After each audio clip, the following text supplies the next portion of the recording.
میرے نبی وضو فرما رہے تھے تو وضو کا پانی صحابہ گرنے نہیں دے رہے تھے، پی رہے تھے۔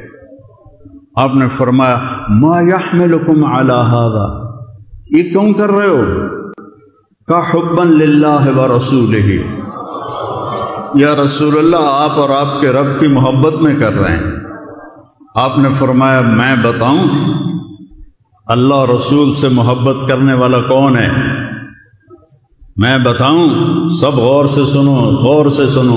آپ نے فرمایا جو مجھ سے پیار کرتا ہے فَلْيَصْدُقِ الْحَدِيثَ إِذَا حَدَّثَ، وہ ہمیشہ سچ بولتا ہے، جھوٹ نہیں بولتا ہے۔ پہلی نشانی حب رسول کی۔ دوسری نشانی کبھی کسی کو دھوکہ نہیں دیتا، امانت میں خیانت نہیں کرتا۔